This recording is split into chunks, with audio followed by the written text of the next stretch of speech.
What up, my freaks? RuinusInsight here with part 14 of my Total War Warhammer 3 modded Settra, Great King, the Imperishable, Khemri Kara, the Great King of Nehekara, King of Kings, Opener of the Way, Wielder of the Divine Flame, Punisher of Nomads, the Great Unifier, Commander of the Golden Legion, Sacred of Appearance, Bringer of Light, Father of Hawks, and many, many more. So as we saw last time, we have cut out a few additional enemies, as Clan Claw is pretty much defeated with only the remnants of one army remaining, and Kugath has been wiped out for good as well. Now, this episode, we're looking to hit Grand Hierophant Khatep's main stack. It's going to be a shame to lose that Casket of Souls in his high-tier Necrotect, or the Hierotitan rather, but what can you do? And he actually doesn't have any Hierotitans in his army, but the Lich Priests I do think, I guess, makes sense. But anyway, as I was saying, I wonder what levels they are.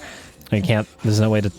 Okay, whatever. Yeah, we're gonna try to confederate him. Hopefully it works, and if it doesn't, we will be sad, but we should find out shortly. Otherwise, we actually, let's see, it's more or less a new turn, at least in terms of moves, if not in building. We will not be building buildings instead.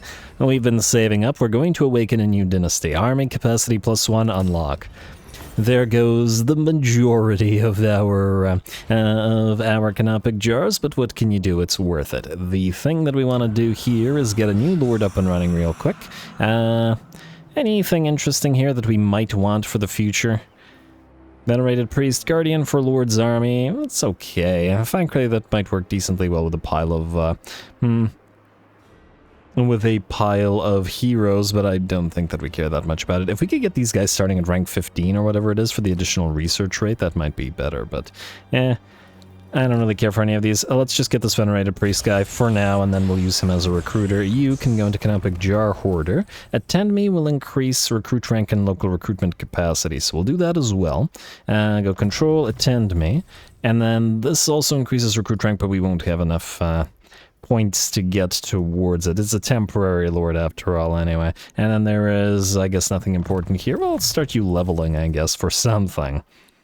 Just start moving through these points. Anyway, the thing I would like you to do is get us some more War Sphinxes. Okay, so we need 4 for the Sphinx army. We will also need 2 more units of Carrion. At least, possibly more. Let's just start building Carrion, generally speaking, as we'll want those to mix with the Great Eagles of the High Elves. Might as well get a couple of the Great Eagles up and running as well. Lovely. Otherwise, it's kind of difficult to get an Air Force. We could also... wait a moment. There's Eagles, but there's also the Great Moonbird, right? Do we have access to these guys? We do. Now, they have fire magical damage, interestingly enough, and Frost Fire. Weakness to fire damage. We could, in theory, give Great Moonbirds a Banner of Eternal Flame, thus doing fire damage on all the Carrion, and the Flock of Jov do fire damage as well. You know what, I'm going to hold off on the additional units and wait on that one, but for now, we do need the Khemrian War Sphinxes in this particular army. You know what, since it's going to take a while to recruit, let's build 2 more. And anything else that we critically need? We will need the units that will be for the Contact Effect army, which at least to some degree will probably be some Necropolis Knights for the poison damage. I'm going to say start with the Necropolis Knights for anti-infantry, because the Zandri Black Shields, who we will eventually get, will be Skeleton Spears, and the Legion of... the Scorpion Legion will also be a spear. So might as well have... Well, technically these guys are also spears, but, you know, poison-applying anti-infantry spears of a different sort. Anyway, you start recruiting those. Good. Settra, it is time. Let us attack Khatep, and let's see whether this works. So we will... I'm not going to bother asking anybody to join this war. Do we want to level for this? We might. He does have a decent army, and we are damaged. Frankly, he'd probably command everybody to lay down their arms as Settra is here, but anyway. Let's get Tomb Strike. Ooh, we're actually running out of points on Settra. I did want to get Embalmed in Elixir because it's 8% HP for a single point. That's pretty solid. I'm going to say still get it. And then we'll just have to be careful about the last remaining points. We're definitely not going to go all the way to Arcane Conduit, mostly just because Setra's way too point hungry between his unique line and the fact that he has a bunch of points up here, and the fact that he's a hybrid caster lord. But anyway, Tomb Prince, what do you got? You got 2 points on you as well. Let's go for... Well, you have Desert Strike. Might as well build you out to be a fighter. Hard to hit and Wound Maker. Best you can. Could probably get Retinue Trainer in theory, but in practice we only have essentially 2 units that aren't fully leveled. Nectanebo the Title Reader. You can have magical reserves for obvious reasons. And let's get the first point into Sex Incantation of Desiccation. Could actually get the additional regen because it might help in certain situations, as in the army healing. Certainly a thought. Anyway, the Necrotect, I'm going to say start buffing up the War Sphinxes, because we have 2 as opposed to the 1 Sphinx of Usekf. Though it would be nice to have Tomb Strike until you guys have additional items via Canopic Jars. We won't be able to do much about it anyway. And that's about it, Settra. Let's see if this works. Come on. Alright, nobody better say no. Alright, good. Alright, Khatep it is. We've got a Pyrrhic victory with casualties high, perhaps unsurprising with all those Sepulchral Stalkers. I'm gonna have to be very wary of that Casket of Souls obliterating our Tomb Watchers and the other units of Tomb Guard, but let's give it a shot.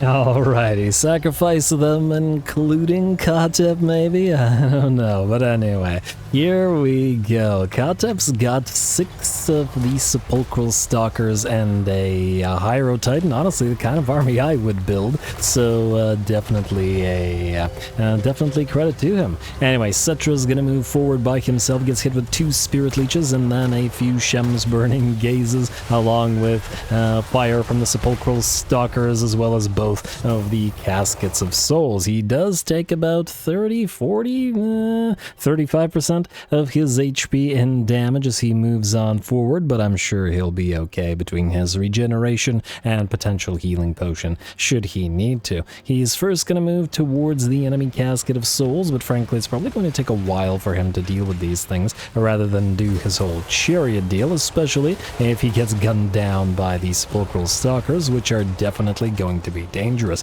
We've seen them in battles past gun down enemy Empire captains and all that.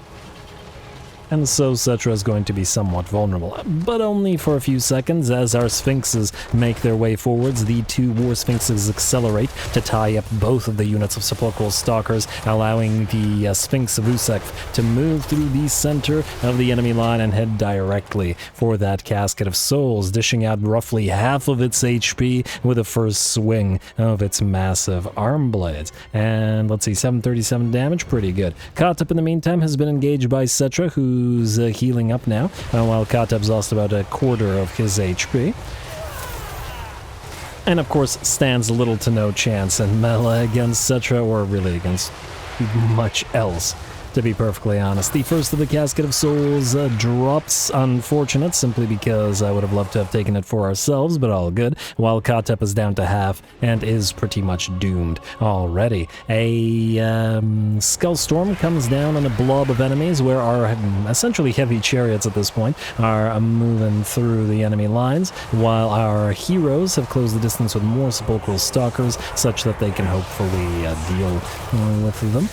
Or at least, if not quite deal with them themselves, especially because our heroes are on chariots, they can at least keep them locked in place. Khatep is attempting to escape the Sphinx of Usekf as his HP was dropping so hard by Settra there wasn't even any need to bring him down ourselves, while Settra has moved away instead to deal with other units. Now this battle, however, is more distributed than the center line, while we continue to engage enemies with our chariots and basically run down the cav. You can see how tremendously damaged all the cav is, and these 2 Sepulchral Stalkers are still locked in place against our skeleton warriors and such. And over on the left flank we have some of our Tomb Guard, which have closed the distance significantly slower in this particular battle than in others, simply because we needed them to wait until the Caskets of Souls couldn't do too much damage, so it's alright, it works reasonably well. Our Tomb Guard faces off against that of the enemy, and frankly, the fact that they didn't immediately turn upon Khatep in order to serve Settra. Which should mean we'll probably bury them for a couple millennia until they think about what they've done or haven't done. Anyway, the enemy's Hydro Titan is still very much on the field. 19,000 HP on these guys. They are very, very healthy. And we've also got 20% physical resistance, 10% missile. No ward save on you, though I think we can get our own built with ward save via techs and was it buildings? I think it was buildings, but anyway. And it's going to take a while to deal with the Hydro Titan, but the rest of the enemy army is certainly in trouble. Both the left and right flanks have pretty much fallen. The Sepulchral Stalker numbers are also dwindling, and surprisingly, the Necrotect, Tomb Prince, and Tombbark have done a fairly good job here. And not just at pinning these guys in place, but also at actually killing off a fair few. Good job to them. A little bit of help from Settra will come in. And there we go, as he charges on forward into those Sepulchral Stalkers, and they didn't like that one bit as all of them start crumbling. Now the second Settra arrives, and his horses start devouring those snakes. Just another thing for the horses to add. They've eaten gates, they've eaten Kugats and other demons, and now they're eating stone constructs, or animated stone constructs. Lovely. Otherwise, it looks like the battle is very nearly ours. The enemy Tomb Guard have been felled, especially here where the Sons of Horus have completely torn the other Tomb Guard to shreds. 3 kills to 85 in this duel, though of course with twin blades versus halberds, it does make sense that the enemy lost pretty horrendously. Otherwise, the Sphinx of Usek will begin its somewhat duel against the Hydro Titan. We have the advantage in terms of damage and the bonus versus large, effectively ensuring that every blow against the Hydro Titan should land, even with its high melee defense. However, the enemy has, nearly twice as much HP as the Sphinx of Usek does, so it's a matter of will the enemy be able to outlast it, or will we be able to outdamage the enemy? We shall see. Frankly, they're both roughly even at this point. The Hydro Titan's about half HP. We are still up there, and ooh, the Hydro Titan also pops off a Spirit Leech that it had. Good for the Hydro Titan. Unfortunately, the Sphinx has 60% spell resistance, so it's not going to be crazy effective against him. But I guess the previous Spirit Leeches against Settra himself didn't really do too much. Anyway, the rest of the enemy army has pretty much fallen. Settra just running down Khatep's loyal mortuary cult priests. But there's little likelihood of those guys escaping as the enemy army begins to melt away. And ooh, looks like the Sphinx of Usek, or not the Sphinx of Usek, I don't know. Somebody took some hits from the Shem's Burning Gaze. It might have gone towards the Sphinx first, and then simply missed because it was in close distance. I'm actually kind of shocked that the Hydro Titan was able to get that Burning Gaze off, because I can basically never manage to get any one of those spells off when the Hydro Titan is engaged like this. Because every time it staggers like this, it should in theory stop casting, so I don't know how the AI managed it. Ooh, love the laser eye stagger animation, beautiful. We may be fighting against a Hydro Titan with a Necro Sphinx, but it is a heck of a fight with the Sphinx of Usek delivering the final blow, arm blade at the Hydro Titan's throat. And once again, I'm just wishing I had the ability to hide this little menu, because that's a pretty fantastic shot. You gotta admit, why didn't they allow you to hide this element of the UI? Still, great duel between these two beasties.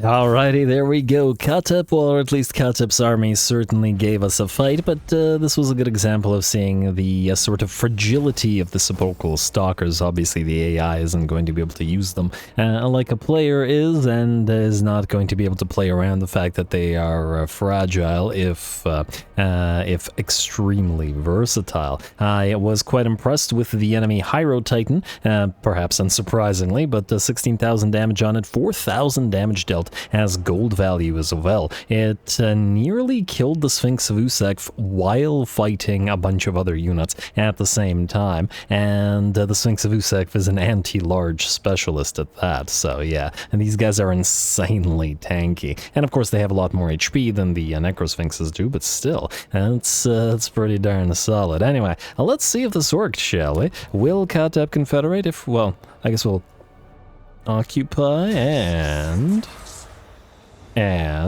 there it is. All right. Grand Hierophant Khatep, leader of the exiles of Nehek, has been trampled by the Nehekaran legions. Their barbaric insolence washed away in a tide of bone and... Wait, who's barbaric insolence? What are you talking about? As you bask in the glory of your triumph, they lie pinned by your pitiless war statuary, and you cast a sweeping gaze at their cowering cohort, and their zealotry reduced to a lustrous apprehension of your final judgment. I guess the barbaric insolence is just not immediately serving Settra, but anyway, makes sense. Form Confederation, absorb them for the glory of the great land.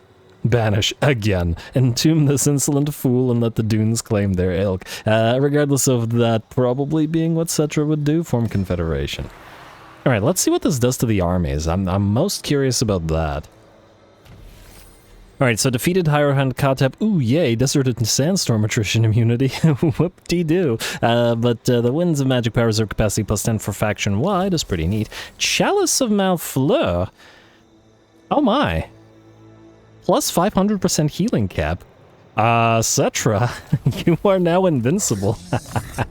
Alright, well, much as I'd like that Forbidden Rod, we're gonna give you the Chalice of Malfleur. Yeah, it'll make you a miscast, but we don't care. Settra A isn't casting all that much, and even if he is, the mage that he has in his army casts for him. World's Edge Mountains or Foothills or whatever, Zaris Confederation. And do we get the negative public order from this? We do not. Well, isn't that lovely? And we got a free one of these. Oh, the Petra's Necrotech. That'll screw up our Necrotech capacity. And I guess all of our capacities are going to be screwy. Did their armies disappear? They did indeed disappear. Wait. Yeah, they did indeed disappear. I was thinking that they might not. I guess they became immediately wounded? Right? Or did they just completely straight up disappear? Huh. I guess they did just disappear. I was thinking they'd become wounded, so wait, you're telling me that any items they were holding also disappear? That's kind of disappointing. I was hoping that Khatep's armies might have a few more banners of certain types, but it looks like that's not the case. Well, that's not a big deal. It's only Khatep we really wanted. Would have been really nice to hold on to his... oh, this Rusty Dagasholden's in pretty good position, though. It would have been nice to hold on to Khatep's... delete this. And, well, I'll keep this for now. Caskets of Souls, because we'll want Khatep to have our Caskets of Souls. Well, we did want to build a Hyro Titan and Tomb Guard centric army. Pop a few Caskets of Souls in there and we'll be good. Yeah, alright, that's the way we'll do it. But anyway, what do we have here? So, we'll get rid of the Royal Barracks for obvious reasons. We no longer really need the growth here either. We can keep the Avenue of... Wait. Actually, this is a different territory, so we don't actually need the Avenue of Monuments here, do we? And thus don't need this either. You're going to be able to move out this turn anyway. Who is this? Lich Priest of Light with Custodian. I do like Custodian, but I feel like we can just get a new Lich Priest at a higher rank than this guy. So I think you're gonna have to go, fella. Goodbye. Alright, disband you. The Necrotep of Petra. Is there any ruin that we might want to get up and running at a higher tier? I mean, not really. I guess we could raise Reek Marsh and get it up to tier 3, but we're just trading it away as well. It doesn't really matter. Honestly, I'm not really finding too much use out of the Necrotech of Petra. I think what they should do is that there should be a tech for the tech that essentially makes it so that, you know, they start at tier 3 for recruitment or recruitment colonization, but then with the tech they can colonize at tier 4, and then with a higher level tech they can colonize all the way to tier 5. It would make this thing useful straight into the late game, especially when our growth is already so high that it kind of just doesn't matter. I guess we could use you as a scout for now, but it's also kind of irrelevant. You know what, we'll keep you with us. We could go and take Nagashazar, though the landmark here is absolute garbage and going to be useless to us, unfortunately. Or at least mostly useless. The main reason I'm considering it is there's a book right here, and Settra's gonna have to go there anyway, so we might want to do that. But I assume that Nagashazar will be a tier 5 anyway, meaning again, the Petraz Necrotect was little to no use here. Alright, a move with these guys, I mean, we can use it on Skullcrag or something, somewhere. So that at least it doesn't completely get away. And Psamtik, I do believe that your journey, your long time scouting, has at last come to an end. There is no one you need to find down here anymore, so you have served us well, but it is time to return to your sarcophagus and rest. Alrighty, Settra. I don't know why I selected you considering we just moved. Alright, let's see what we got here. Go into Worship of Construction Reduction. Don't collect the income until the place is maxed public order. We'll delete these after Settra moves away, but for now we'll keep them and go for the... remove the Skull Repository, remove these buildings here as well. Alright, that looks good to me. And those are the 2 territories that we captured. Oh, we can also upgrade you. You don't cost a lot. Go. And just keep the growth building as well. Alright, looks good to me. There we go. Khatep serves. Panat, you are headed to Wadi al-Gutani, so let's see, put you right into the edge of our territory. I'm just going to hope that you can reach it in one bound. You, Wakaf. Vincent Everstone? I thought it said Vincent Everchosen. I was like, excuse me? Alright, Wakaf. Go here and... yeah, decent likelihood we have to send you for that book. Considering a lot of the books have special armies with them, that's probably a good option for the sort of campaign objectives. We reached short victory a long time ago. As for long victory, the only thing we're lacking is the 2 pyramids that we're missing here and here, which we could do more or less at any time, as soon as we have a spare army to send down there. Ooh, yeah, I don't remember which campaign it was anymore, but yeah, the City of Dust just looks really cool, the location, this entire place. It's kind of a shame that it doesn't have a landmark, considering, but yeah, it's definitely one of those locations that just really makes you appreciate the old world map. And there are so many of those all over the map as well. But anyway, I digress. Hakwar, you were going to, I guess, wipe out the remnants of these guys. Go after Reek Marsh, please. Oh, this guy's running away. Well, I guess he got defeated. Close victory. I don't think we need to fight them again, though. We fought them last time, and it was no problem whatsoever. Occupy. All right, and I guess this guy's going to attack us, but we can't leave, or can we leave the settlement? No, we can't leave the settlement. Good. Stay out there so that they can't besiege you and prevent you from getting your... Ooh, mission successful is nice. Getting your... we're just going to trade this away, aren't we? Replenishment. I can never finish a thought. You guys got to be used to it by now. Anyway, Rakash. All right, so you... Okay, so wait. We got a specific... things to do here. Sekhetka, you are a Genius Architect Necrotect. Then Berekt, oh, you're both Genius Architect Necrotects. So you're waiting to join Khatep's army, but he needs more Tomb Princes, which I was waiting to get the additional ranks out of from this. Alright, maybe we'll do that. Wait, okay, so, first of all, we need to pick a tech, and the tech we're going to pick is the Ushabti tech, since we are increasing the numbers of Ushabti we have on field. Khatep, I would like you to go right here. Maybe in March stance. Alright, here. We're gonna put Mr. Khatep right beside you. And then the Necrotects go with you as well. Alright, don't worry. This will all make sense shortly. Prince... Oh, the Bannerman. Alright, I was gonna have you join a different army in case we didn't catch another Bannerman, but for now, I'll leave you alone. You guys go here together. Rakash, you are going to march stance and proceed to the Bronze Gate, which you will guard against these guys until we declare war on them. Good. We gotta wait a few turns to get the armies up and running while we recruit anyway, so that that's not gonna make it any faster. Scorpion King, you... I mean, wait, can we reach both or just the one? No, we can only reach Amber Skull, so I guess we send you down there. We need to delete these territories, don't we? And then there's the Greenskins as well. But anyway, go for Amber Skull, please. More likely than not, these guys, since they have no landmarks, we could just... Not confederate, but vassalize. Auto-resolve, I guess? Yes. Wow. Why does the Auto-resolve hate this army so much? I don't understand. It has scorpions. It's a good army. It's got 2 bone giants. It's got screaming skull catapults. It's a good army, right? Am I crazy here? Or should the auto-resolve not hate it as much as it does? Don't collect income and delete this. We're going to replace you with military structures because I'm hoping that if these guys capture this location, we could trade it to them for vassalage.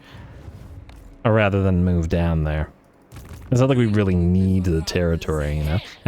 Khalida, alright, so you're gonna head to Lamia at long last. And Pyrrhic Victory... Oh, wow. Garrison's pretty good. You know what? I'm gonna give them a chance to sally out here. I'd love to take it this turn, but that's a pretty solid army, and much more elite than these guys have managed to move towards us. Who knows? And they might at least give it a shot. Plus, we wouldn't be able to do a cinematic battle here because of the reinforced walls structure. Anyway, let's level Khalida.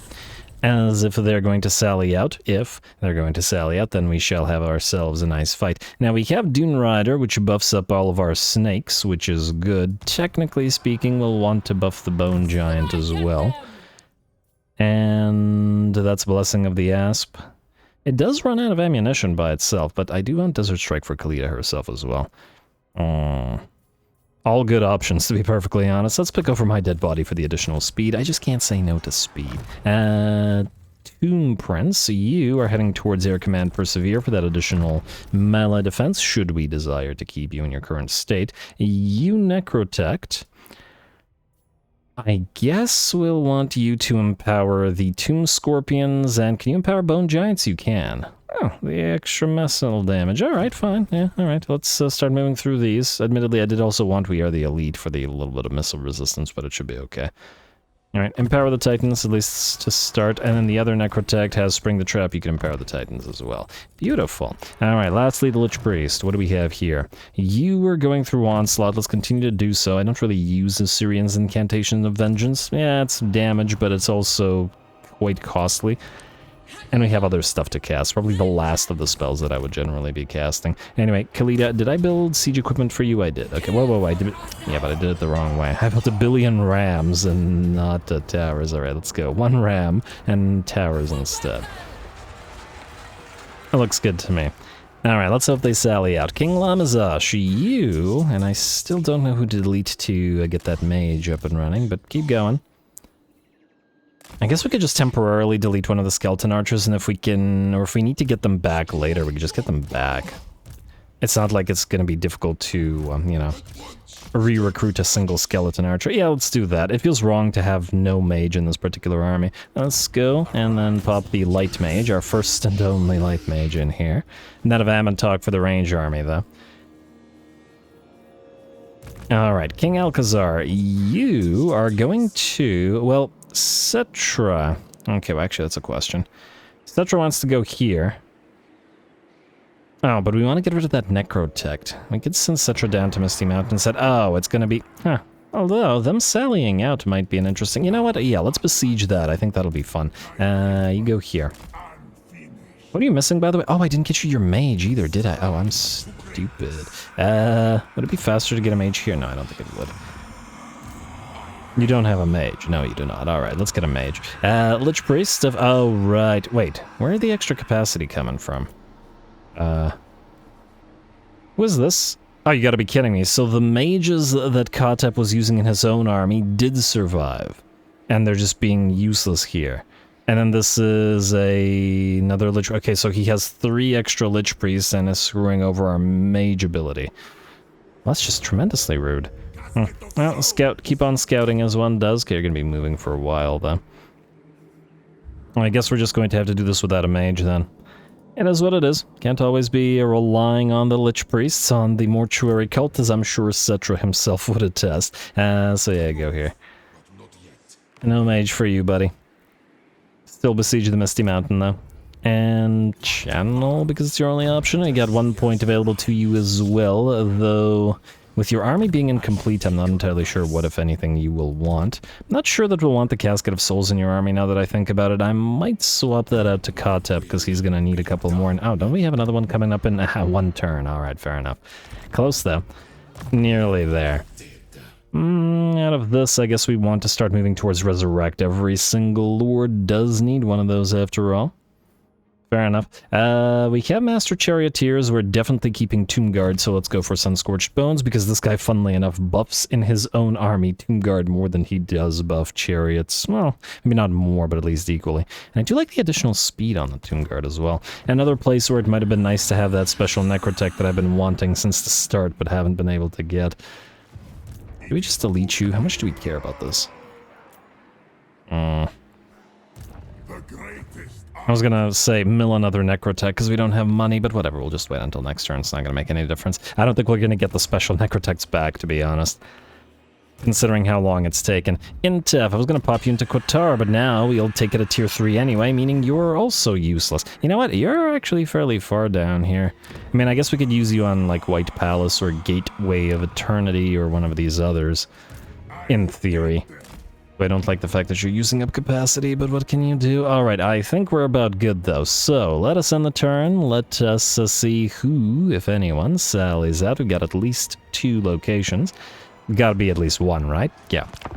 Alright, they will indeed sally out. I am perhaps not surprised. That is a solid Imperial stack. Demigryph Knights, that should be interesting. Finally, something to actually challenge our Necro Serpents in the field. And maybe Khalida herself, we'll see about that. What is this again? Banner of the Hidden Dead? Oh, right, we were putting these on the Tomb Barks, but we only got the one here. Anyway, time to go.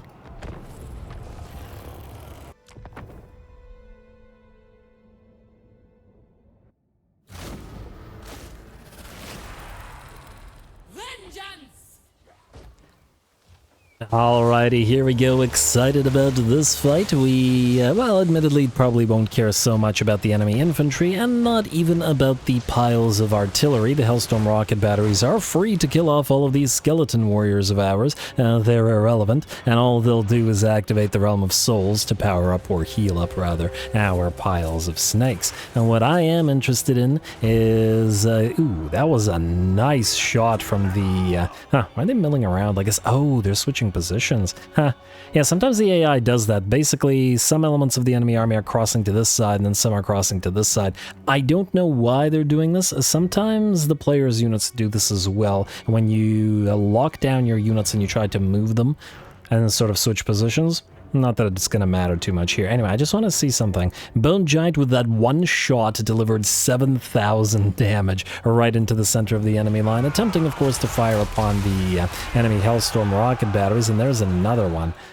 Up to 75 kills and 13,000 damage. Yeah, well, the enemy's blobbed up. That works out well. Anyway, as I was saying, we don't really care about the artillery. We don't really care about the infantry. We care about the Demigryph Knights. And such, we give chase to them, both with Khalida and the Venom Knights of Asaf, until we can get them to turn. Same thing over on the left flank. The other unit of Demigryph Knights, however, rapidly loses about half of its HP as we focus it down with all 4 units of our Sepulchral Stalkers, which are going to be pretty darn effective. If they should choose to run away from the Sepulchral Stalkers instead, they'll meet our other units of Necropolis Knights, so these poor Demigryphs are in, well, they're in for a world of hurt, but at least it won't last too long because they're already down to 20% HP and nearly destroyed. Khalida has also nearly led her own coterie of Necropolis Knights, the Venom Knights of Asaf, to victory, as they tear through the Demigryphs, and by the looks of it, both of those super high tier 5 units are done. Are Necropolis Knights tier... Okay, the Venom Knights of Asaf are also tier 5, but regular ones, I take it, are tier 3 or 4? I assume it's 4 because... No, it's 3. Huh. I guess, well, okay, you know what? It's fair. The Venom Knights of Asaf are absolutely a tier 5 unit. We've seen them get over 1,000 kills in like a dozen battles. Kind of interesting that the Sepulchral Stalkers and regular Necropolis Knights are in a matching tier, but 2 tiers below the Demigryph Knights, eh? I wonder how we'd fare in a one-on-one against the Demigryph Knights between the Sepulchral Stalkers and them. Anyway, and not important right now, as the Bounce Bear has already shifted to about 90% in our favor. Our Bone Giant is firing away at the elements of the enemy range cab, i.e. the Pistoliers, just to try to reduce their numbers. But also because this way we can at least fire at them without running away. And we're going to do the same thing with the Sepulchral Stalkers, who have otherwise been fighting in melee for a little bit now. But what we want to do here is make sure that not a single enemy unit escapes the battlefield, as if we can manage to do that, we'll capture the enemy settlement and acquire the Book of Nagash.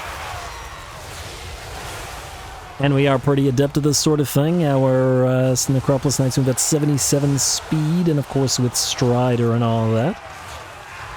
Poison also helps chase enemies down. And we're going to do that with gusto as the enemy army shatters, and we try our best to make sure that none escape. Last of the Demigryph Knights, was it? Here that got caught by the looks of it. They're not escaping, and the Venom Knights of SF will bounce between different enemy units to apply their venom and hopefully make sure that none escape. I do believe there is unfortunately one little unit of, right here, Pistoliers. Now, these units had 5, maybe it was another unit of Pistoliers. I swear I saw one run off the map, but I guess we'll see.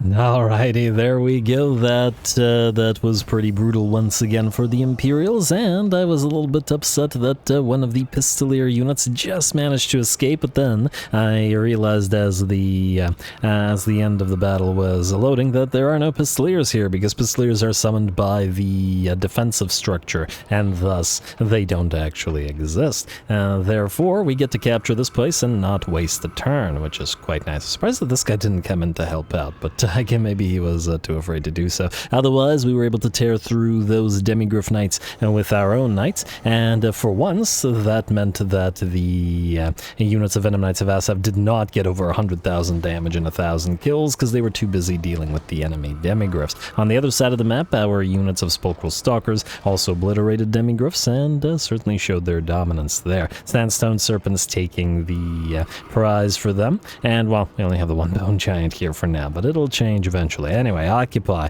And this will give us the best Book of Nagash as well.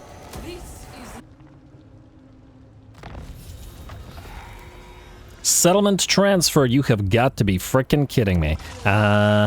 Who did this? I thought with the war declaration this wasn't possible unless we found another Tzeentch faction. Okay, well, that's really annoying. Enemy killed in battle. Hey, free talisman of preservation, though. That's nice. And 8th Book of Nagash. There we go. Effectiveness of all commandments plus 50%. I think it doesn't show up unless you go and sort of switch commandments. Although I do wonder whether not showing up actually means that it isn't effective. Because it would be kind of annoying to have to switch them all.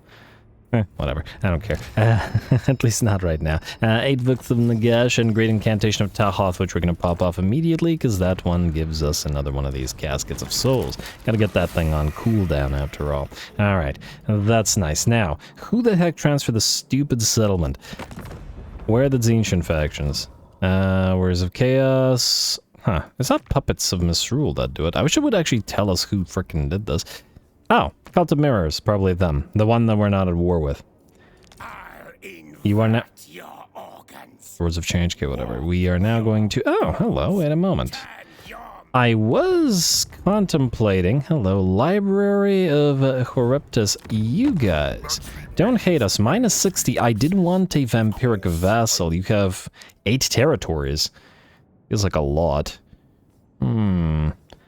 But these guys are a potential vassal, so how much is it worth to join the war against the Cult of Mirrors? Yeah, I guess we have to do this anyway. So we'll weaken you by taking your money, but then...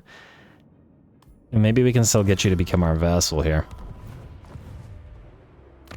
Cool as this location is, there isn't anything critical in it that we absolutely have to have, and I'm kind of willing to let them have Bel Aliad and just kind of sit there and give us ideally Mortis engines and a few other things, while the vampiric units may be kind of off limits for us. You also didn't heal because of that. Who is this? Tallyman of Pestilence.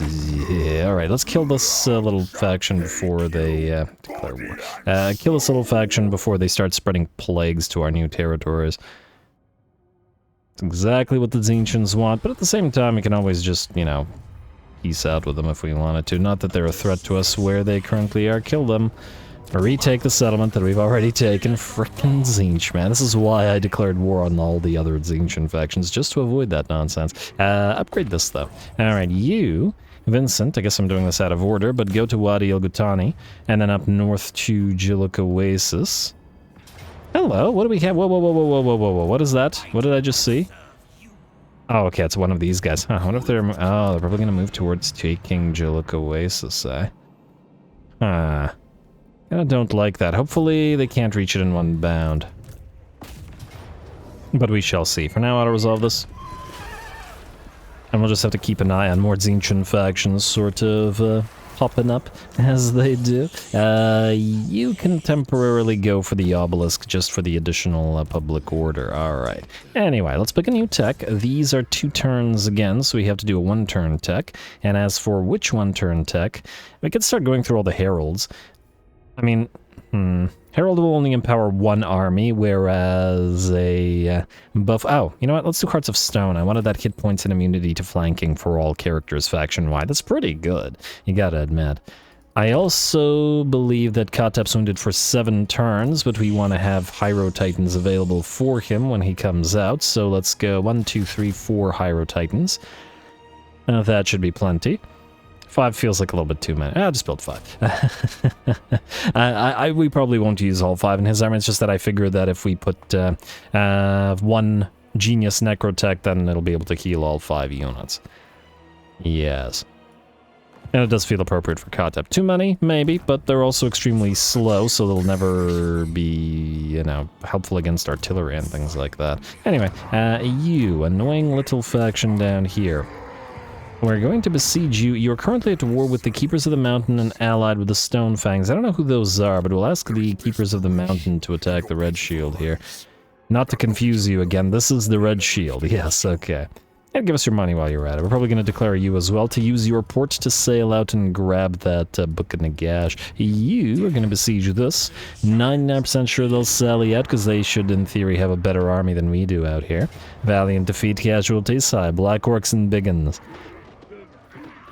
And we've no mage to our name. Alright, so besiege this. Let's give, I guess, the Tomb Prince a level here.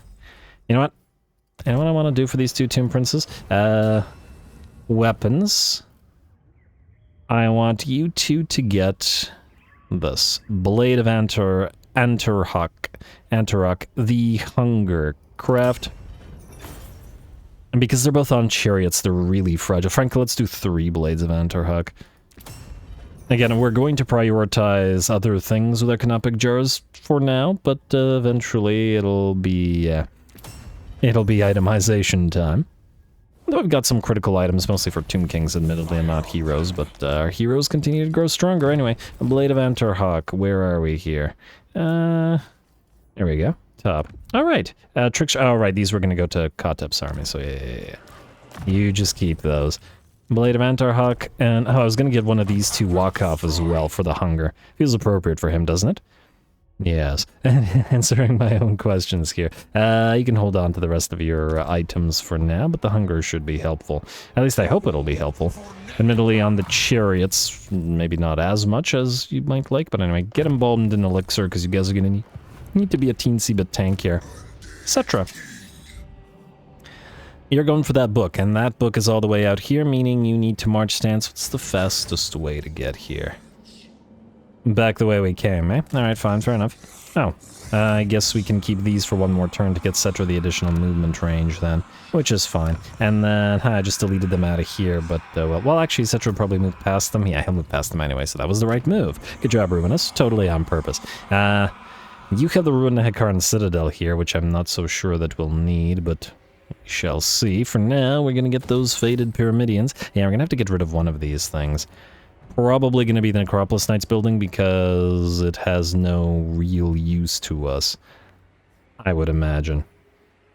Yeah, and we'll be able to collect income. In fact, you can collect income now. Good. Alrighty, anyway, let's keep everybody moving. Hakor, you are needing to wipe out the remnants of this little pathetic army and destroy this faction for good. Like so, and then grab Endless March, because you got places to be. What places? I don't know. Sit and Reek March for the turn to heal up to full. We'll have to figure out where the other books are. We know that there is at least one up here, but... Or is it here? Somewhere here. Oh, there it is. It's right there. We could go up north to fight some orcs here. I did want to potentially ally with... Oh, wow. Did they kill the Barrow Legion? Huh. They might have killed the Barrow Legion. Well, it's good that we found Khalid al-Muntazir here, so, yeah, whatever. Maybe if we can get a couple of territories from somewhere near to these guys, you can vassalize the Golden Order as well, which was definitely something we wanted to do. If we could trade putrid tar pits from you somehow. But I don't see how, unless we conquer the Order of the Winter Sun, but I kind of wanted to vassalize them, too. I'll think about it. Anyway, let's keep moving. Rakash, you are fine where you are. Technically, you should be... Can you recruit stuff here? Not stuff that we necessarily want.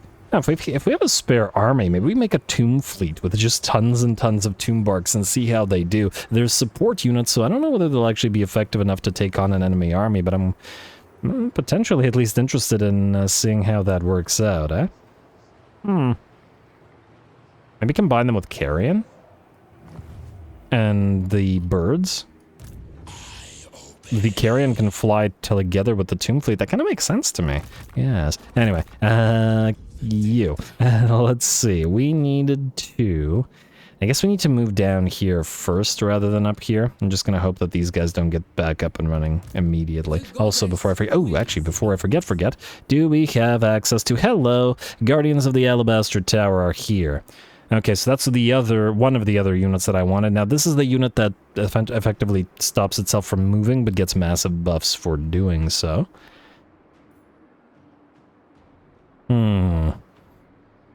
Alright, well, we'll need a little bit before we can upgrade you. For now, though, we'll demolish this building. We will... Oh, I guess we need to... Okay, temporarily build up the obelisk and the mortuary house. Here, we will start with the Pyramidion after you're up and running. In the meantime, Khalida, you're going to hit this. Wait, so this doesn't give us the ability to get Krokagar Legion. This does not give us the ability to build Krokagar Legion. How the heck do we get Krokagar Legion? I guess the Legion of the Asp is unique to Khalida, so we can't get them. So what's the dealio? I don't know. How to resolve this, obviously. Wow, that tomb bark is extremely disliked by the auto-resolve. If it keeps doing that, I'm gonna have to remove it from this army. Ooh. Oh, not ooh.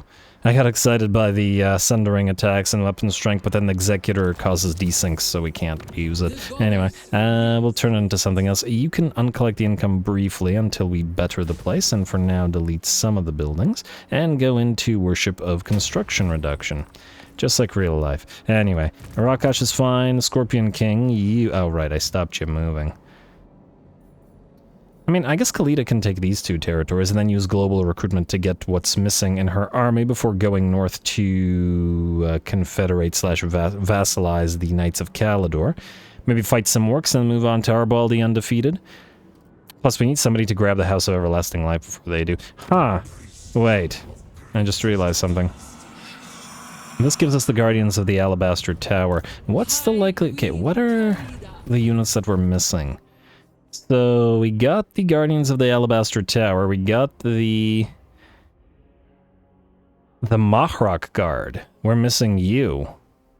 Don't tell me. You are built out of Mahrok, meaning we have to take Mahrok, which will be a special location, meaning I guess we'll have to fight these guys after all instead of vassalizing them. If that is indeed the case, and if anybody knows, please tell me, but it's looking more and more likely. Bit of a shame, but what can you do? If we have to kill him, we have to kill him. You are going to go down to this location. You will need to heal for one more turn, though. Alright. And just move on down. You'll be at full HP and then head down to Devil's Fort. Alright, the Cult of Sigmar has been nearly destroyed at this point. Khatep, you're kind of waiting, sort of. I mean, you are going to keep raiding, and then Khatep, you're going to go here until you can get the missing elements of your own army from the recruiter guy here, but I guess you can raid in theory for now as well. And then these two Necrotechs can sort of stay near you. Alright, speaking of Necrotechs, we will want a Genius Architect for you, and then Seheket we will replace with Khatep, though, oh, I wonder, decent likelihood that we have to replace Khatep as well, won't we? Once he's up and running. Ooh, magical arm attacks for the entire army. That's strong. Settra wishes he had this because it would make his chariots and other units a lot more powerful. But anyway. King Lamazage, you, my friend, have a couple of things to do down here. The main thing, of course, being the special army here. And what do we have? And oh, wow, they're right beside the Norskins here, too. Ooh, oh my. Oh, that's gonna be tough. Wave Watchers, Wild... I don't know if you can win this. Well, I wish you luck. I wonder if these guys will immediately declare war on us if we land. I'm a little bit concerned about it, but let's land anyway and just see what happens. This is gonna be very dangerous.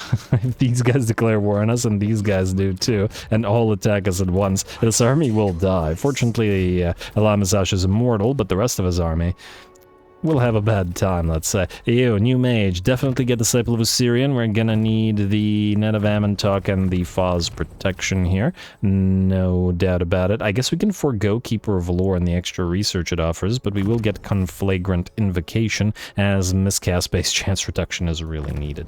Same thing with Earthing. I mean, I guess we could grab Barona's Time Warp, but I'm not sure that we'd actually wanted more than continuous spam of our other abilities. Don't really care about the leadership and immunity to psychology out of this.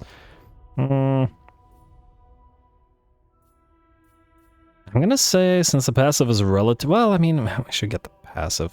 We could get Shems as well, but it's a little bit expensive for what it is. Oh, this is a little bit more spammy, though. Alright, let's do Shems and Foz. I don't know how effective Net of Amantok will be against the particular army here. Anyway, Necrotect, you are going to... continuing to buff the strengthened incantations, to buff those Ushapti. Ah, look at those Ushapti stats, 76, 65. Those are some nasty statures. Slanashi giggle. Anyway, what else do we have? Is that it? Who is Jocht? Oh, right, this guy. We still don't know where that stupid little Skaven stack went. I can't believe they're not destroying themselves. They might be moving to another undefended territory. Huh. Again, it's interesting behavior from the AI here. Oh, there it is. Alright, hopefully it's moving towards this place, rather than going away. But I guess we'll just have to find out. And I believe, other than the scout, we're gonna scout the first. We are just about good to go to end the turn. Well, building, and then end the turn. But fortunately, the building is pretty simplistic now. Wait, if we wake a mage, will we have... Oh, we have some of these guys available now, but anyway. 14 out of 12. Okay, yeah, I'm not waking, like, that many mages right now. Now, let's do the building. First of all, Mendai, definitely get the Grand Pyramid. We can... definitely build a hidden sanctum, and then I guess build one of these locations. Let's go for... I don't know. Let's do the Ruined War Sphinx statue. And oh, it reset the order here. Alright, Shifting Sands. Yes to the old or ancient architecture upgrades. Easy and quick. Same thing here. Ancient architecture. And, well, we just did Ruined War Sphinx. Let's do Damaged Necro Sphinx. Necropolis of Qatar. Let's go for Grand Pyramid. We have the Hidden Sanctum, and then I guess here we'll do the Hyro Titan building. There we go. Then we start the order all over again. Assuming we don't run out of money here. Alright, good. Red Cloud Mountains, yes to the... let's start with the U. Oh, I guess we could have done 2 anyway. Alright, Pyramidians is what I was getting at before I got distracted. Same thing here. Idol of SF, we will need to delete this... Actually, we no longer need it now. Alright, delete it. We recruited the Necrotex. We recruited the Ushabti already. Alright, Marble Monolith, Memorial Masons, and Mortuary Sanctum, and then here... wait, we'd need these 2 buildings, which we can't do right now because we don't have the 3rd tier. Alright, so we're just gonna wait on you then. Alright, waiting on you it is. What do we have here at Numas? Yes to the Restored Tomb. I assume Numas doesn't give us the ability to build anything special now. It already has the Pyramid of Prince whatever. Alright, then, in that light, we could do another Royal Burial Chamber. Yeah, start with the Royal Burial Chamber. I'm also gonna say Hidden Sanctum, because our capacities are mostly good now. we aren't, well, capacity buildings are no longer critical to our faction, as they once were. Anyway, let's use a messy oasis first, because we want the tannery here, delete you and replace you with a pyramidion. You, Gate of the Stars, still on the fence, might trade you, might not. Rusty Daggers hold. You have to be dealt with, but not this turn, right? Yeah, I'm gonna have to wait for you. This place, however, Crumbling Temple, and get those two ancient stonecraft or ancient architecture buildings up and running. Wait. Oh. We share a territory with Xandri. Well, we're gonna attack Xandri soon, so, you know, you gotta do what you gotta do. You. Do we still need defenses here? Yeah, we kinda do. At least until this is gone. Alright, fine. Keep it for now, delete it later. Maybe between the episodes if I catch it at one point. Grand Pyramid, and I mean, I guess we'll do the Undead Quarrymen and stuff as well. We have the important stuff, but, oh wait, no, this is Amsu's charge. No, this is going to have a bunch of the, statuary things. Let's go with the recruitment buildings. Though, admittedly, we don't have enough armies to actually need additional recruitment territories. But nonetheless, 1, 2, and 3. Oh, we ran out of money for the 3rd. Well, screw you too, game. Alright, fair enough. We'll deal with that later then, and we're out of cash, so we're just going to have to deal with it later. Skip. Hero not moved, building upgrade available, and... Are we besieging anything? I guess we're about to find out. We declared war on the Zenitians. Yes, okay, just have to make sure. Frickin' settlement transfer. What an obnoxious ability. They should at least only be able to do it to settlements that they can see directly. I mean, maybe they can, but the AI, I assume, could just see everything, because I've definitely had some random transfers. But oh well, end turn. Alright, there we go. The orcs will indeed sally out. Time for them to attempt to take advantage of the fact that we have no mage, and the fact that they probably have a decent amount of cavalry superiority, as the chariots can't directly fight them. Still, should hopefully work well for us. Let's do it.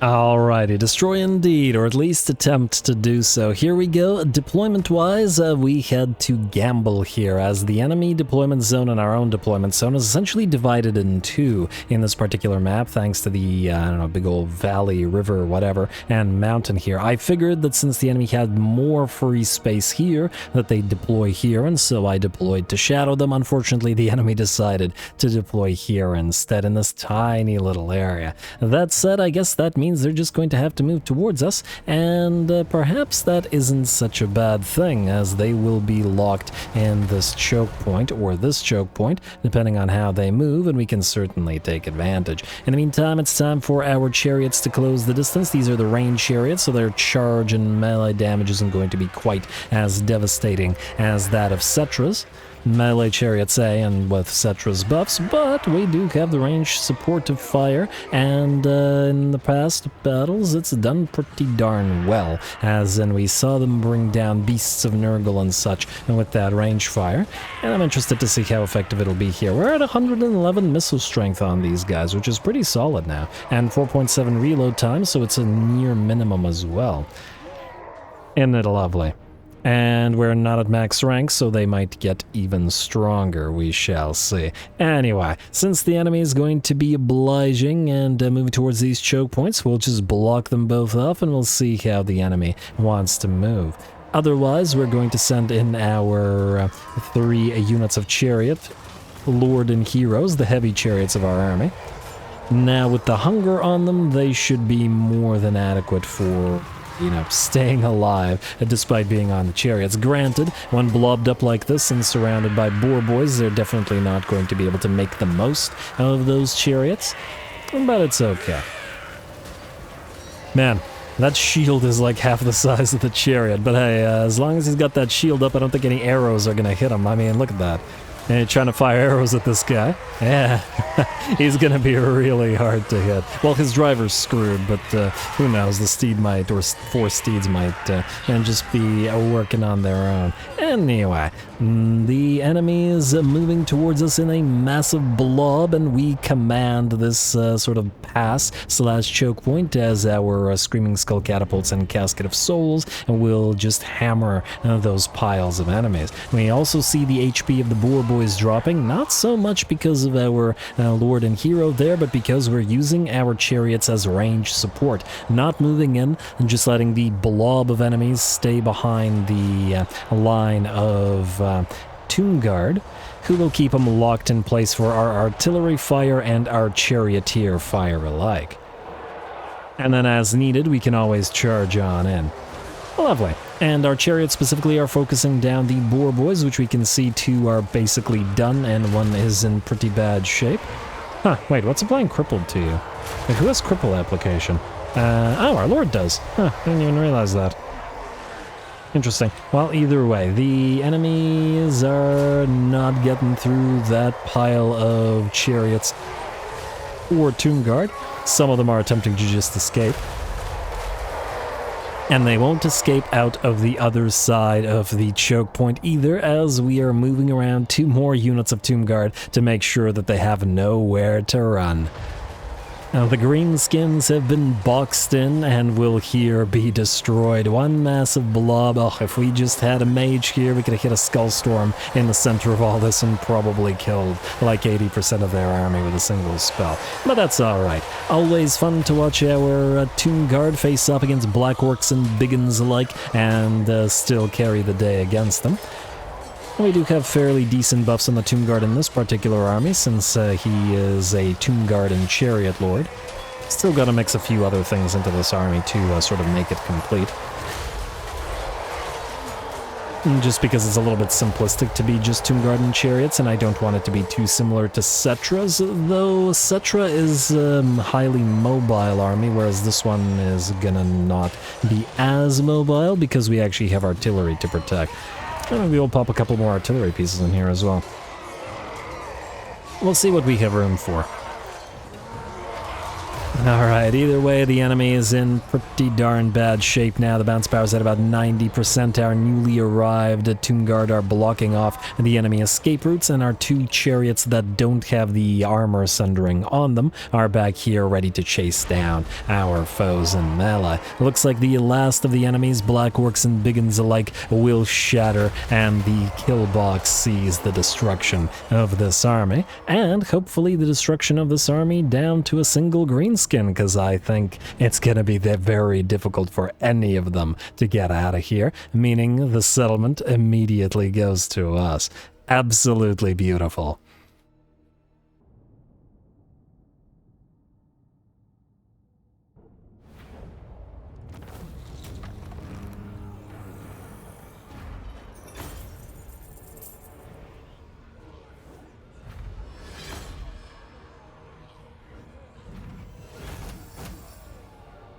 Alright, there we go. Scarecrow banner. That might actually come in handy for a flying-centric army. But anyway, absolutely a brutal victory over the Greenskins there. I may have bet wrong as to where the enemy would deploy in terms of our own deployment, but it forced the enemy into a choke point where they got boxed in and obliterated within the kill zone. The chariots, by and large, providing range support in this particular battle, actually did very well, in fact out-damaging a decent amount of the Tomb Guard, not all of them, mind you. But nonetheless, that's pretty darn solid, I gotta say. Oh, I forget, did I give you the Herald of the Chariots, or whatever it was? Herald of Zandri? I'm gonna double check. Power up those chariots even further. Anyway, a very, very nice fight, you gotta admit.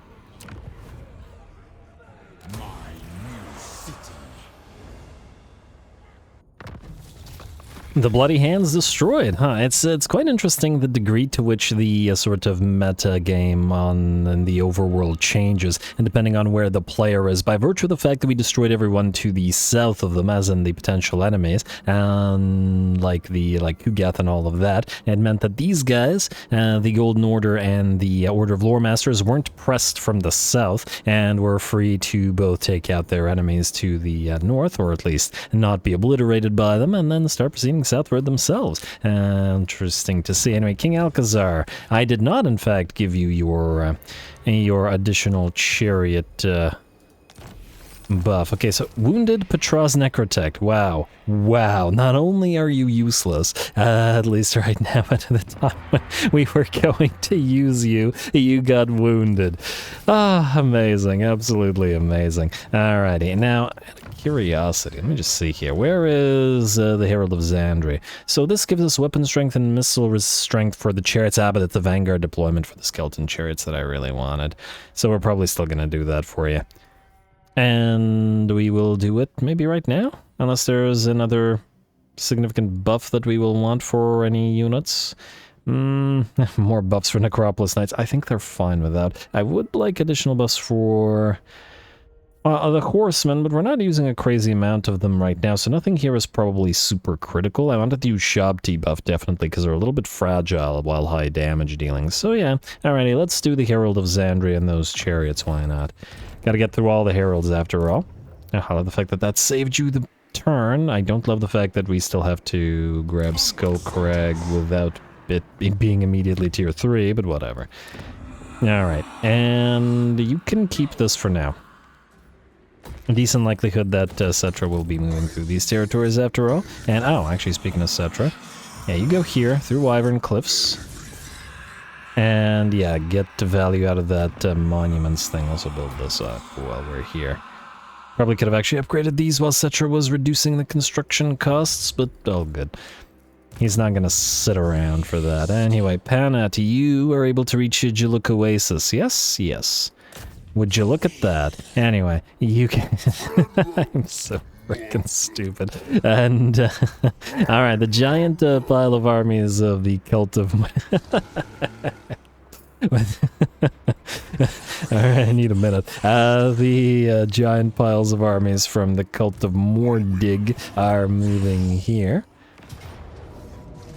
Are we safe to auto-resolve this? I'm just gonna assume that we are. I mean, we could besiege it and then Rapance would probably attack together. Oh wait, I was going... Oh, it's too late now. I was going to swap these guys out to have Walkoff defeat Rapance, but he's not going to get there in time, I think. Either she attacks us or... Wait, is this her last territory? I completely forgot about that, that's my bad. I wanted her defeat trait on 2 lords. It has a research... Well, I guess we don't actually need the research rate that much anymore, do we? Yeah, you know what, it's fine. And the unit experience for fighting Bretonnian... Yeah, it's fine. It's whatever. It's whatever. You stay there, might get you a battle out of that, or we might deal with you, I don't know, I'll see. For now, though, I would like King Wakov to instead head towards the Portal of Twilight. You're not gonna march stance in case these guys move towards you. And wellity, if it isn't some guy. I would have loved to pop into ambush stance, but whatever. This guy's gonna probably back off. Alrighty, and the Portal of Twilight, fortunately, despite being all Tzeentchen looking, is still a desert territory, so we're still good to occupy it. I would love to, however, do a quick little Tzeentch check. Yeah, just to make sure that we're at war with them all. And also a trade agreement check. Actually, now that I think about it, we probably don't want to get another trade agreement up right now in case we make use of it to confederate or vassalize the Cult of Mordig, so we'll leave it alone for now. Order of Lore Masters. You want us to kill Volkmar, who has returned down here. Wellity. I guess it was the right move to move and the Scorpion King down here, so we'll accept this. And then this one doesn't matter as much because we have nearly max allegiance with you. It's the Agents of the Moon that we want the most allegiance with, or just the Cathians in general. Actually, speaking of outposts, let's get you for the Order of Lore Masters at tier 2. The tier 3s don't matter as much, but... yeah, we'll leave them alone for now. We have other expenditures going at the moment. Anyway, let's keep going. Hakor. Alright, so we have to decide where we want to push you. Let's start moving you northward for now. Unfortunately, it looks like these guys are... Oh, well, I guess they're bordering the Crooked Moon, so we can trade them Crooked Moon territory for their vassalization. Would have been nice to... Has Angren been destroyed? Wait. Angren is usually here somewhere. No, they're usually here at the... I forget what this place is called. Grimfang, is it? Grim Peak, whatever. Close enough. Grimfang, Grim Peak, whatever. Okay, wow, these guys are all... This always bothers me, the border gore, where, like, you guys are all holding pieces of a territory. I'm not going to bother with the switcheroos this campaign, just, I'll leave them alone. And actually, on the bright side, the Defenders of the Great Plan don't care about that, so we'll just leave that alone as well. Anyway, you. And go through this territory, get the heck out of these disgusting swamps. And if we could trade a territory to these guys. Okay, you know what? We're going to hold on to Reekmarsh for now. And same with these. I might do a switcheroo just to get a vassalage going, but otherwise the red territories are going to the lizards. Oh, you guys don't even like this climate. It's gonna rebel, and you're gonna lose Morgheim. Okay, well, whatever. Hopefully we don't have to deal with it if it happens. Rakash, you're fine until we get the recruitment up and running. Scorpion King, go down to Devil's Fort in March stance by the looks of it. You don't suffer mountain attrition, do you? By the looks of it, you do not. I wonder if Volkmar... Wait, is Volkmar's army down here or down here? I guess it won't matter much. He dead regardless. And I see that the Tomb of Far's legions is not, in fact, full of... Huh. It got sacked by these guys, but not occupied. Weird. Okay, weird, but whatever. Who is next in terms of moving? Khatep. Who is Khatep again? Oh, you're waiting for your kitties. Yeah, you keep waiting for your kitties. Oh, they're on the way. Actually, don't remember what you need other than the 4... War Sphinxes. Oh, actually, that's the main thing you need, plus heroes, but we can get you heroes as you move. I might actually send you down to grab this with the Sphinxes. And the other 2 armies can handle the ogres, and somebody has to move down here after all. We might leave these guys the Charnel Valley, but we'll see. Anyway, you sit there until the kitties have arrived. Hi, Queen Khalida. You're going to need to move to the House of Everlasting Life. Let us move in March stance, but stay in our own territory so that we get healing. And Lamia, we're just going to need to grow you as best we can. In fact, we'll probably leave the mortuary houses until that's dealt with. And... maybe a temporary mortuary house here as well, and here as well. Public order? Maybe... Okay, you don't have it. And there's nothing here that needs to be constructed as yet? Alright, well then. I believe this is tier 4, but all good. We've got a lot of faction-wide growth buffs at this point from all of the, from all of those buildings, so we're good. And, these guys have left. Now, we do want to give Mangrove Port to Oshiotla to hopefully, confederate, vassalize him. However, well, actually, does he even like us? Wait. How do you feel about us? Minus 27. Not great. Not super fond of the undead, I guess, but the vassalage is only at minus 60, so I'm willing to bet that he'd actually do this, as long as he doesn't immediately declare war on us. Nonetheless, the critical thing is this. Yeah. Can you win this, army? I don't know. I genuinely don't know. It'll be an extremely tough fight regardless. Anything here that'll help? I guess we keep moving through the Ushab debuffs, which is strengthened incantations, and just hope that that's enough. Nicolander, the Blade of Skalarel. We will hit you in... I guess, wait, we have no choice but to regular stance it, because we don't have enough movement range. Watch these guys immediately attack us afterwards. But anyway, I'll declare war.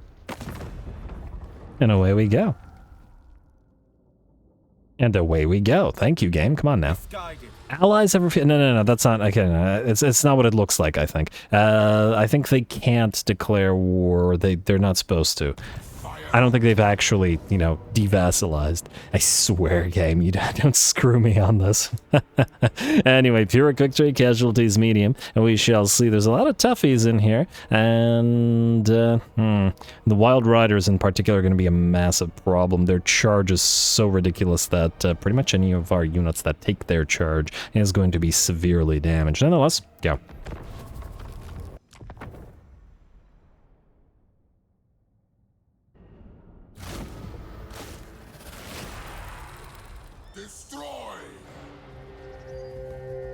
Alrighty, here we go. I don't know whether we can pull this up, but we're definitely going to give it a try. Oh, look at that. The Ushapti standing in the grasslands. It's so, I don't know, it's so idyllic. Yeah, this is definitely going to be extremely tough. Frankly, the enemy sort of out-tiers our army by a considerable amount, having primarily tier 4 and 5 units, with a few exceptions, in their army, whereas Ushapti are a tier 3 unit, and obviously our skeleton archers are tier 1 garbage that do basically absolutely no damage. Now, the major threats are not the monsters. We should be able to obliterate the monsters without too much trouble if we use our Shapti with Great Bow to snipe them. What the issues are going to be are the whatchamacallums. Come on, fire your shot. Dude! Why just stop? The Glade Rider, not Glade Riders, Wild Riders, because their charge is absolutely ridiculous. 101 charge bonus, 90 armor piercing damage, and anti-large at that. Cannot let them close the distance with Ushabti with Great Bow, which they will tear through. So we start the battle off by sniping as many of those Wild Riders as possible, and then trying to find the other unit with our Lich Priest. We use Sand Veil on him in order to allow him to close the distance with the enemy army, and then start firing away at the second unit of Wild Riders fast as we can. Should we successfully manage to delete these guys, the other unit that is going to be of major significance is the enemy Waystalkers, or Waywatchers. They are extremely deadly, 131 missile strength. These guys hit almost as hard as frickin' Ushabti with Great Bow do, so yeah, definitely don't want them firing away at us.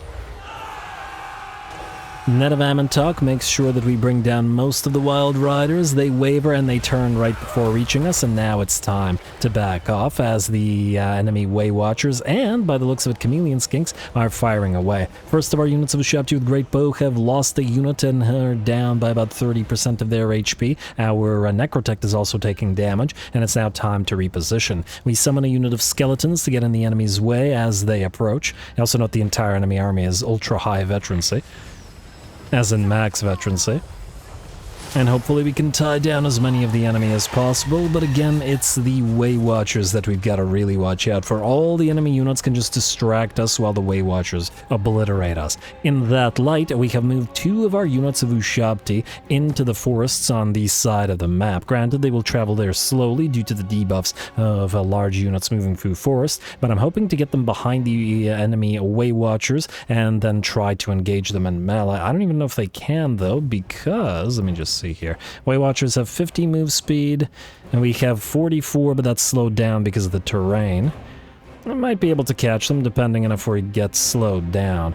Anyway, time to move at least a few of our units forward. Clearly, we're going to need something to hold the line and maybe even activate the Realm of Souls, so that will have to be the Skeleton Archers. We have come for the Book of Nagash, and Settra brooks no failure. And thus every unit will be sacrificing itself as needed if needed. Ushabti will move forward as well. You're going to try to get rid of those Chameleon Skinks so that they can't slow us down.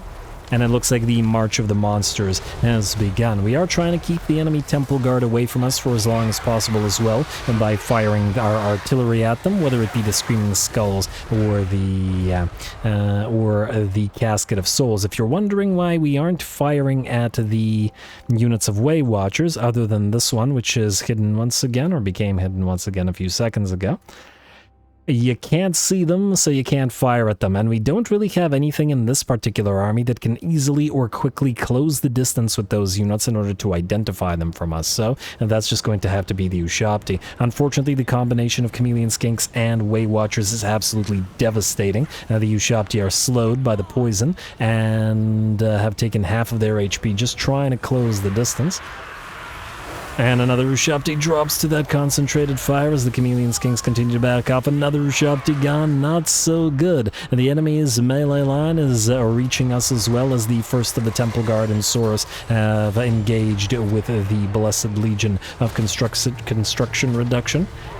But those enemy Saurus warriors that closed with the Ushabti with Great Bow fortunately got torn to shreds, as unlike the Temple Guard, our Ushabti with bows are buffed enough in terms of their stats to fight the basic Saurus. Out here, another unit of Skeleton Archers is being sacrificed for the Temple Guard, and we activate the second level of the Realm of Souls due to losses. The bounce power remains in the enemy's favor by about 5%, and the battle is very close. Our Skeleton Archers are all pretty much gone, and 1 or 2 2 of our units of Ushabti are close to being destroyed as well. 2 have pinned the enemy monsters in the center of the battlefield. We're going to get a net of Amantog down on this unit of Temple Guard and allow the damaged unit of Ushabti to move away from it. Not so much to preserve the Ushabti as to make sure that the Way Watchers don't survive, and as we try to close the distance with a second unit of said Way Watchers. Damn, these guys are doing good work. 32 kills and 14,000 damage, and keep in mind, I think those are all Ushabti kills, or at least the majority of them are. We don't even care if we damage our own Ushabti with our own artillery fire, we just have to destroy these damn Way Watchers, chase them down. Sadly, we have no way to make the Ushabti slow them, but oh well. All we can do is keep on chasing and make sure that we engage in melee and tear these guys to shreds.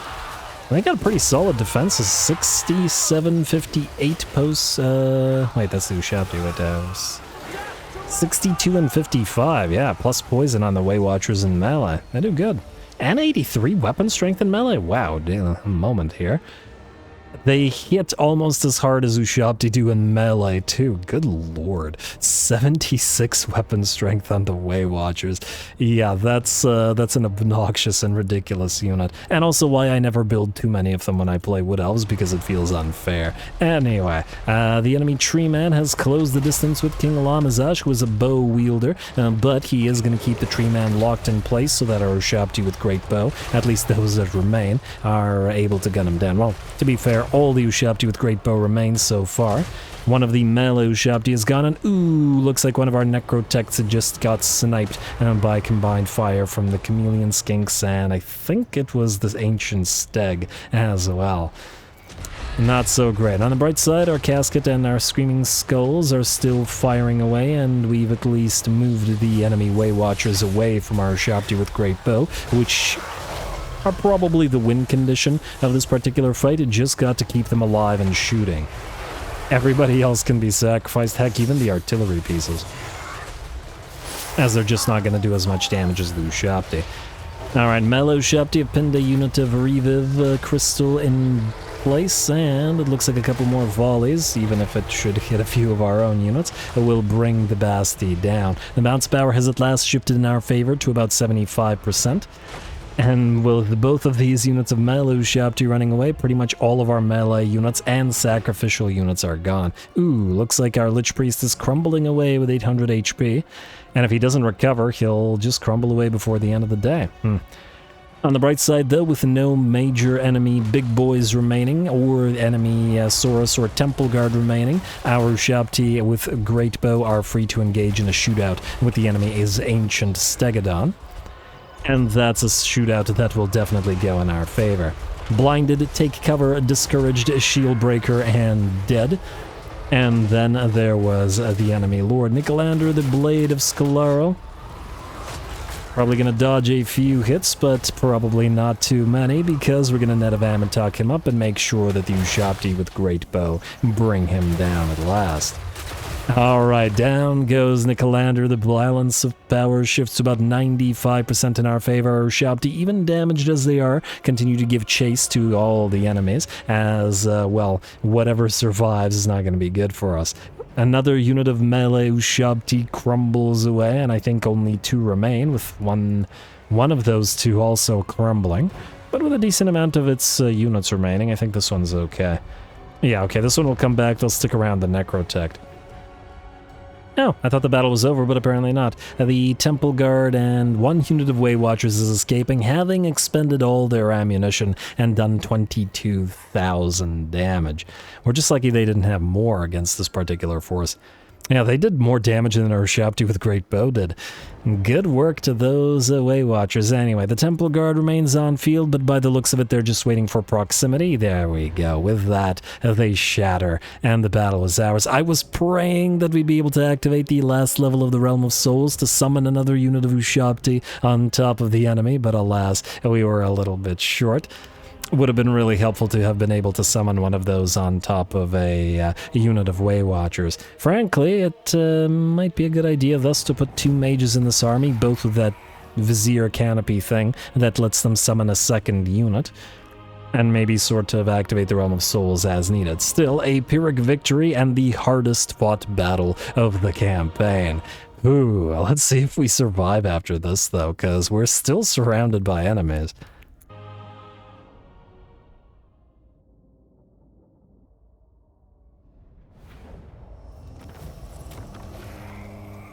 Ooh, there we go. Definitely the toughest fight in the campaign so far, unsurprisingly perhaps, as it is a new army that is as yet incomplete, and on top of that it is a very tough Book of Nagash holder. Fortunately, we were just able to pull it off, just slightly short of the third level of the Realm of Souls as well. I guess another mage would have been helpful in that regard, and maybe there may be reason to do that in this particular army. All the archers are gone, and I noticed that the 3 Ushapti that died did not recover either, in the sense that they didn't have that I know, constructs reforge, let's go with that.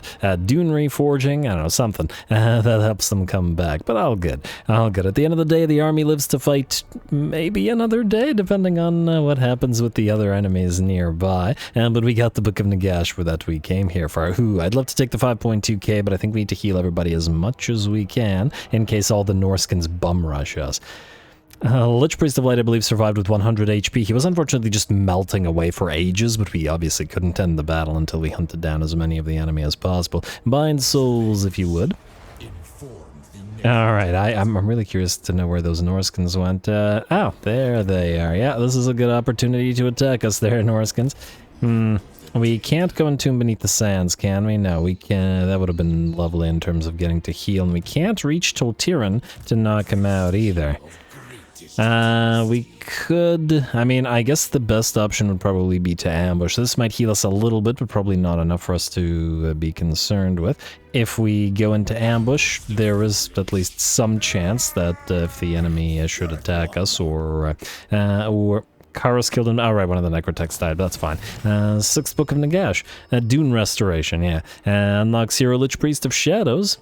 We put a Lich Priest of Shadows in this army since it unlocked it. Wins a magic power reserve +2 per turn. I like the bonus spell intensity, and the incoming healing modifier, all fairly nice. Anyway, you have leveled 2 points. Is there anything that would help you here if the enemy attacks us?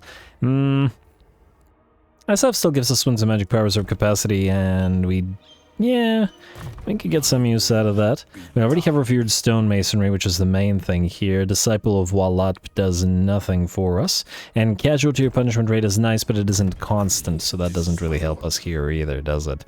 Yeah, I'm gonna say SF. Frankly, the ambush success chance might, in theory, come in handy here. And then otherwise, and depending on if we keep the caskets and the Screaming Skulls, I guess we could go Arrows of SF. And I think that we'd probably keep at least some of them. There's not really anything else in this particular pile of skills that would help us out. So Arrows of SF, it is admittedly the missile strength is more helpful than the ammunition here. What about you two? Lich Priest of Light. Would Banishment have helped us in that particular battle? I don't think so. Cheaper Nets of Ammontok probably would have, however. Light of Battle does give us Unbreakable and immunity to contact effects. Yeah, maybe we should get at least 1 point in Unbreakable. Exorcism again. Well, the leadership is nice, but otherwise. Effect range 150. If it was map wide, that would be helpful. Anyway, lastly, the Necrotect here. Assuming that... I mean, we're probably going to keep these ones on the chariots. Let's put you on Disciple of Sokth. Just so that we can travel with the Ushapti, the Twin Blade Ushapti, if needed to. Alright, there we go. Alright, well, we'll keep Lamazash here, and we'll see whether his army survives. If it doesn't, we'll simply, well, get him back up and running, being an immortal lord and all that. But that, I think, is, yeah, just to checking what the time is, I think that's one we will leave until next time, as this is probably going to be the time to call this episode here. A little bit in the way of admin remaining, building-wise, I'll take care of that between the episodes. Next time, then, we start the episode off by ending the turn, and possibly getting attacked there, and likely getting attacked here if we don't decide to attack Juluk Oasis. We'll see. Stay tuned for more Settra. Don't don't forget to leave those likes and comments below. 4 out of 8 books of Nagash are now ours, and the rest are coming soon, I think. All glory to the algorithm, and thanks for watching.